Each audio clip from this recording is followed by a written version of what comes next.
You are listening to Oh My Health, There Is Hope podcast. When your heart is aching and your world is shaking, don't give up. No, don't give up. Hello and welcome to Oh My Health, There Is Hope podcast. I'm your host, Jana Short, and today I'm really excited to be here with Dawna Campbell. Dawna is known as a mind whisperer. She combines her past knowledge, wisdom, and experience to assist you in creating and restoring a life of happiness, prosperity, and love. She is a professional speaker, sharing her techniques during interactive workshops and maintains international private practice. Dawna has shared the stage with Lisa Nichols, Dr. Joe Vitale, Sharon Lechter, and Kevin Harrington. Her personal heart-centered healing philosophy is to create a world that is a better place for us all to live in. She's also the author of the best-selling book, Financially Fit. It's also an international bestseller, so congratulations on that, Dawna, and welcome to the show. Thank you so much, Jana, for having me here. It's a pleasure and an honor, and I am so excited. I'm really excited too. Dawna has written in our November issue. And so if you guys haven't checked it out, you're going to want to go check it out. You can go back and get past issues. The one thing I wanted to ask you is what we ask all of our guests when they first come on the show. We ask everyone to share their story of hope, because I believe our stories are hope, are kind of our superpower. And it's our way of putting those heartbeats out into the world and having people connect with us and know that there's also hope for them. Yes, absolutely. I think the day that my life completely changed and that hope came in was a day that I almost transitioned over to the other side. I was in a relationship with another person, and after 2 years, he decided to become domestically violent towards me. And there was a day that he cut off my airway and I couldn't breathe. And just before I took my last breath, he took his hand off of me and then wanted me to retaliate against him, which I couldn't if that wasn't within me. What that did for me was it propelled me to move forward. And I remember making promises to spirit, to energy, to myself, to creator, that if I was kept safe with my children, I would dedicate my life to this healing path. And that's exactly what happened. And each day that hope came in, that I moved forward. And what all of that whole experience taught me was that I am worthy to live this life, and that I'm worthy to live it abundantly, prosperously. And that person has since then transitioned to the other side. They actually died from brain cancer, which gave me a lot of compassion and understanding and forgiveness. But it's those types of experiences that I wouldn't change that gave me the resilience to move forward and to share that with others so that they too can move forward through hope. And then that hope changes to faith each and every time.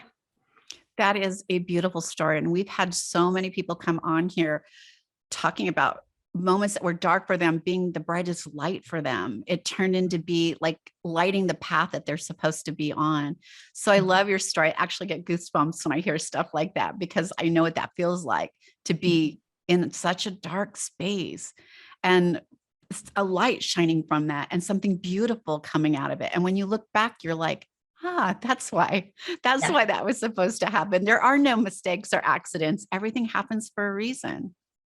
Yes, it absolutely does. And when you go through those different experiences, it really opens you up energetically, physically, mentally, emotionally, and spiritually to go and move into your best life possible. I always say, live the life you love and love the life that you live. And if you're not doing that, then that's something needs to change to move you forward. It took me until I was 51 years old and experiencing a near-death experience for me to see what was really important and to understand, like, I find happiness in everything. Like we literally over the weekend had a death in the family, but I found joy in the fact that I was with that person for 94 years. They lived on this planet, and like all the great memories that I have because of that. So there is joy in everything if you just take a minute to find that. I want to talk to you a little bit about you being the mind whisperer and what that means. How did you get dubbed the mind whisperer? Well, I had some people ask me what it was that I actually do. And I talked about how I work with the mindset, but not from a place of the conscious mind, but from the subconscious mind, the place where our feelings and emotions get encoded to our life events, and then how to vibrationally change them, which are all skills and gifts that were passed on to me by people such as a medicine woman, yoga healers, Buddhist monks, other natural healers in the world. And I explained the technicality of how this works through vibration and meditation and physics. And they looked at me and said, I don't know what you do, but you sound like a mind whisperer to me. And the media heard that. They picked it up. They stuck that title to me. And just like a horse whisperer or a dog whisperer, when there's behavior in a person, that's a pattern that recreates that you don't want anymore and you want it to be a little bit different. Then you come to a mind whisperer like me, and that will shift and change in that subconscious, that 90%, so you can create your reality exactly the way you want it. Dawna, I couldn't agree more. As a mindset coach, I understand there's things that sit in our mind. Like there's this beautiful roadmap. And on that roadmap, there's little roads that we've turned off on that are still places in our brain. And we don't even recognize them as we get older because it starts filling up with other junk, right? And years pass, yet that road is still pathed in our brain.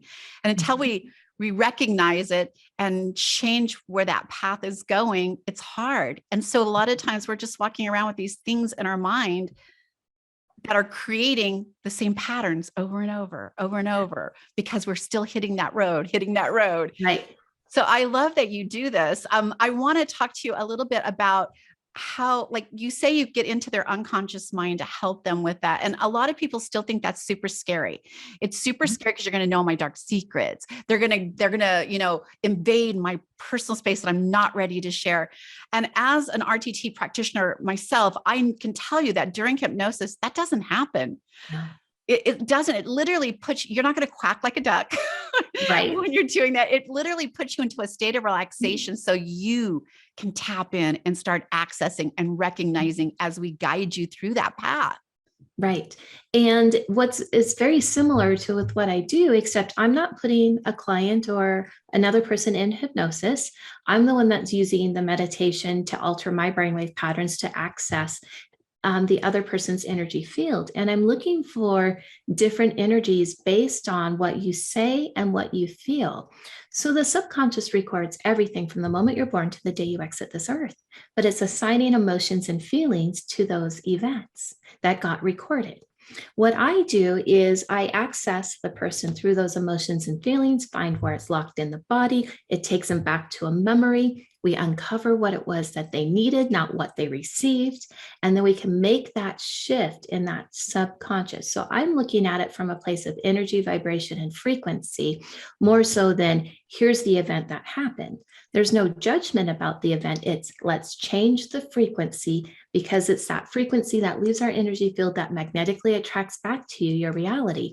And if we can change frustration to happiness, or sadness to love, or whatever that was for that person, they're going to send out a different frequency and attract that back 100% of the time.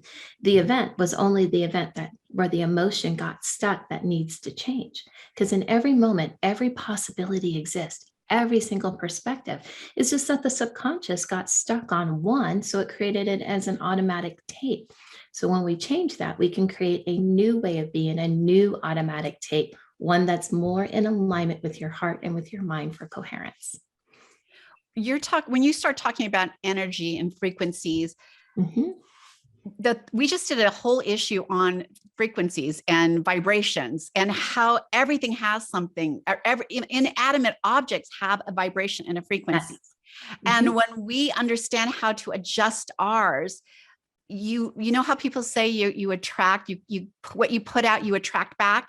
That's through your energy and frequency and vibration. But I was surprised at how many people just didn't understand that yet. Like maybe you could help us understand a little bit on how we find our happiness, prosperity, love, our center through those energies and frequencies and vibrations, because you don't see it. A lot of people don't understand it. Like they don't understand what's happening.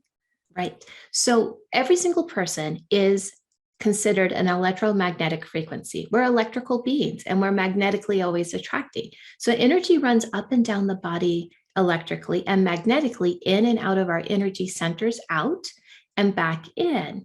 And what that does is it creates an energy field called an aura. And we all have this. It is measurable by science. There's all kinds of cameras and different, even on your iPhone, you can get a filter now to see what that frequency color is if you want. And it's through that that we attract back our experiences. So we're like radio towers and receivers. So if you're sending out the energy of frustration, you're going to have the energy of frustration magnetically return to you in all areas of your life, because the universe is all or nothing. It doesn't say, here, have frustration over here with money, but let's have, happiness over here with love. It says, oh, you're in frustration here. We'll just give you more frustration back. And when we shift and change that from those lower frequencies like anxiety and depression and loneliness and sadness to something higher, magnetically, the higher frequency will go out because it goes further and attract that back to you. Peace, balance, happiness, kindness, goodness, every single time when we reprogram that part of the subconscious and override it. So then 10% of your reality, you're just living your life. 90% your energy is sending out those emotions and feelings, and they're coming back in that higher frequency. It's not any different than when you're walking down the street and you see somebody and you instantly know, oh, that's a good person, I'll walk by them. Or, oh, that's not a good person, I'm going to cross the street. And it happens automatically. And it's just part of how the intuition, the subconscious, and all of that works. So go ahead. I was going to say, I think a good example is just take human beings out of it and think about like a horse. You're going to ride a horse and you're terrified, you're anxious, and you walk up to this horse and it backs away and your energy starts getting more terrified, more anxious. And the horse, starts acting like, it's moving its head and acting a little bit more anxious. But for someone who's ridden a million times, and that horse has been like their pet basically for years, they walk up and they're so calm. The horse walks over, its head goes down. It's reading its frequency and vibration. So we are getting back, it's mirroring what we are putting out in that field. And sometimes you're like, well, that sounds great, but I am terrified. How do I get rid of that? Right. You can absolutely change your frequency. Yes. You can. And that's exactly what the medicine woman taught me how to do. When I first met her, she had me share my story of how I grew up in poverty in Silicon Valley. And it kind of came out like a documentary. And then she had me reshare it as a comedy. And then she had me reshare it as a sad, tragic love story. And then a place from abundance and prosperity. And then I thought I was done, but she had me reshare the story from a higher power or something that created me. And that became like a pivot and shift moment. And that was when I understood how this all works. And in every moment, every feeling, every emotion exists. It's just that part of us got stuck on one. And when you shift and change that mentally in that subconscious, it creates a different neural pathway, and it will facilitate the higher emotion and feeling for us to create from. And that was what she taught me. That is beautiful. And by the way, I use this practice all the time because I understand the power of your frequency. And how many of you have been in the car in full on traffic and you're like yelling because some dummy cut you off, and you could feel that energy changing, and pretty soon you just hate everyone on the road and you want to get off. I live in Los Angeles, so this happens quite frequently to me. And I literally recognize it happening. And I pull over, I get off the road, I pull over, I turn my car off, and I take like 5 minutes to reset. Like, this is okay. They're stressed out too. They're trying to get home. They have the same anxieties. And once I change my energy and get back on the road, I see people all of a sudden smiling and waving me through. Things change. So you can totally change. Like, if you flip someone off, what's going to happen back? In LA, you might get shot. But if you smile like, oh, I'm so sorry, please go. That generosity that you just share with someone else, they share with the next driver and the next. And you create this beautiful ripple effect that goes out in the world. Just by changing your frequencies, your actions. So I think it's a very powerful tool. I want to know how you connect it to meditation, because I know the secret to this, but I don't think everybody does. And it took me years. I still am learning how to do, to meditate, because it's hard for me to get into a quiet space. But the Right. magic that happens when you get there, even if it's just for what seems like a moment, can really change the outcome of your day, or your week, or somebody you come in contact with. So can you tell us how you connect meditation with creating, a different energy flow? Yes. Part of it, there's a little bit of a science background to this, and it has to do with your brainwave patterns. When you're in stress, you can get frustration, anxiety, depression, loneliness, resentment, anger, all of those. And it comes in a high beta brainwave. Beta brainwaves are 14 to 21 cycles per second, and your brain is moving really fast. When that slows down, and you go into an alpha brainwave, you can start creating, it activates the frontal lobe. It runs 7 to 14 cycles per second. And that's where we start dreaming. We might start thinking about our vacation in a couple of weeks that's coming up, or a new house that we want to have, or we start visualizing the good things. When that slows down a little bit more, you go into a theta brainwave, and that is 4 to 7 cycles per second. So a theta brainwave is when you're waking up in the morning, you're falling asleep, but you were dreaming, but you woke up, but you go back into the dream. And it happens every morning and every night automatically when the sun rises and when the sun sets. And that's the state of beingness that you want to be in, because that's where the energy of peace, balance, harmony, all of those are in. So it's just a matter of slowing down those brainwave patterns. Now, when we talk about meditation, a lot of people think we sit around going, Om, trying to have no thought. I don't think that's the goal after learning and studying with a Buddhist monk. What it's really about is following there's some different exercises that you can do to focus your senses, which will quiet the mind, but it's to invoke that peaceful, harmonious state. And the way that I really learned how to do this was when a Buddhist monk had me get up and walk in a circle for a walking meditation with a group of people. And after 20 minutes, he sat us down and said, meditation isn't something you do, it's something you become. You guys were all walking very mindful. How far you were in front of somebody, what was to the side of you, where every step was placed. And this is a metaphor for life, which means this is the state of being to live in. So you become the meditation, you become those energies and frequencies. It's not something you do for 10 or 15 minutes a day. And then I was hooked. And so meditate daily. I have various exercises that I do and that I teach to focus my senses, which will put you into a meditative state naturally. But it invoked such a passion inside of me to live this way, whether I was washing dishes, tending the children, driving the car, going to work. Then I moved to an ashram for a year to study meditation, brainwave patterns, how this all works.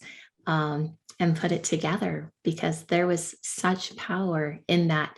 Because when you're in that place of happiness, you attract all good things into your life. And we are designed to live that way, not in the other emotions that we feel. For a lot of people who are listening, because things that they don't see are not tangible, and it's very hard for them to wrap their head around. I was one of those people. And then I found this study that was done on Buddhist monks and meditating. Mm-hmm.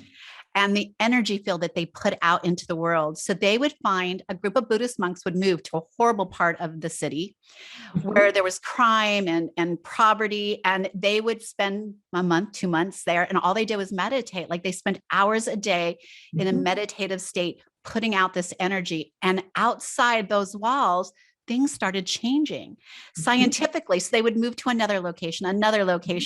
And every time they did this, the energy field that they put out into the space changed. And there was this big study done on it. And I was like, wow, how is that possible?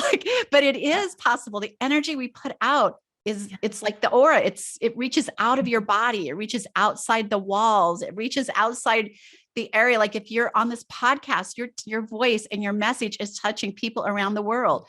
So there's so many kinds of scientific studies you can find for those of you who have to see something to believe it. For me, I had to experience it. Even reading that beautiful study that stayed with me forever, I had to experience it to be like, what happened? So I think that's incredible. What are some of the things that you would like, for maybe 2 things that you could tell someone that they can take action on right now to start changing their energy, changing their frequency, and living in a better state of happiness, prosperity, and love? Yes. The first thing is awareness is the key. So pay attention to how you feel. And you can set a timer on your phone to check in with yourself every 3 or 4 hours and see what feelings you're feeling. Are you feeling stress, worry, and pressure? Are you in a place of calmness, peace, and balance? If you're in the stress, worry, and pressure category, then I'm going to recommend a breathing exercise.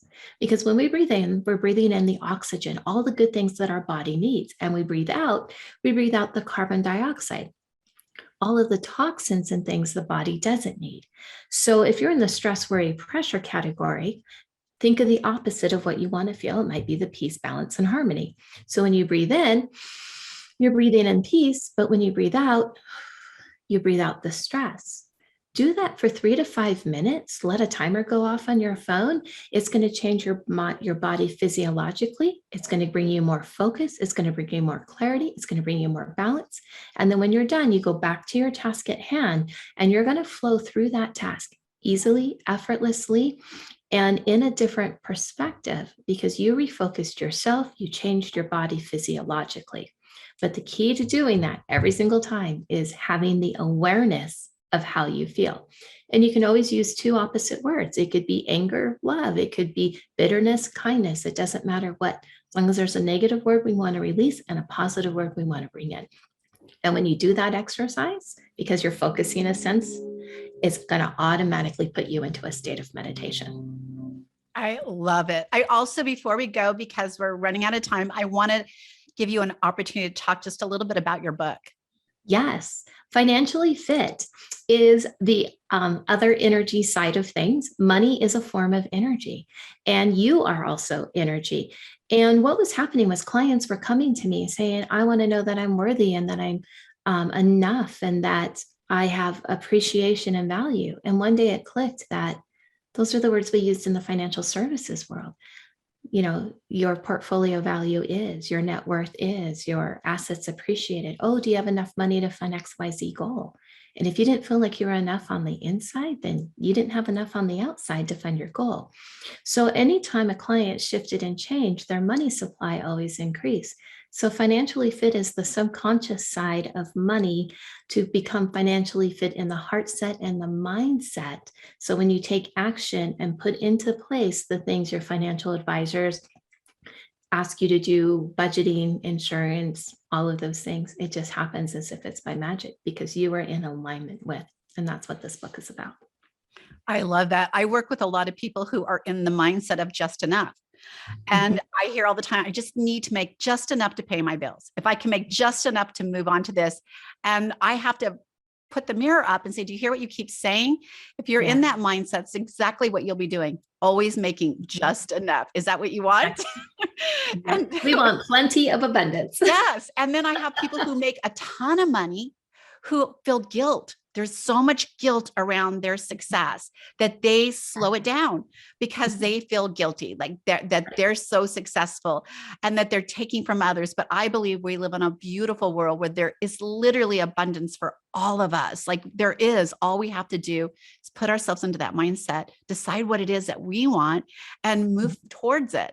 So there is enough. You should never feel guilty about being successful, but believe it or not, I work with a ton of women who have a lot of guilt around being successful. And so I'm going to be sending you some people. Oh, perfect. Perfect. For sure, because I pointed out to them, but I don't do the work with them because that is not my zone of genius. But I see it, I recognize it, and I'm like, I question them on it. And now I know where to send them. Perfect. Because if they don't feel guilty, they go, how am I going to be happy? Because I can afford anything I want, but where's my happiness? And that's the other side. 100%. Thank you so much for being with us today, Dawna. I'm loving you. I wonder if you could just tell everyone where they can connect with you. Yes, the easiest and most fastest way is on your text messages with your cell phone. You would just take out your cell phone and in the number, type in the word or the number 26786. And in the message, just type in the word manifesting. And then what that will do will automatically connect you to me through the social media, through Instagram, through Facebook. You can schedule a complimentary call. And if that's, so manifesting to 26786, or you can just go to dawnacampbell.com, my website, and it should have all of that on there as well.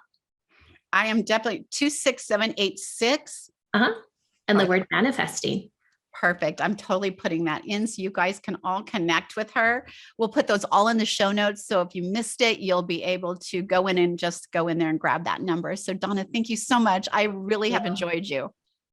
Thank you so much. It's been a pleasure. Thanks for listening to the Oh My Health, There Is Hope podcast. Make sure to visit Jana's website, bestholisticlife.com, where you can subscribe to the show on iTunes, Google Play, or listen there, so you'll never miss an episode. While you're at it, if you found value in the show, we'd appreciate a rating on iTunes, or if you simply tell a friend about the show. That'll help too. Let's change the world together, one health expert at a time. Looking forward to seeing you next time.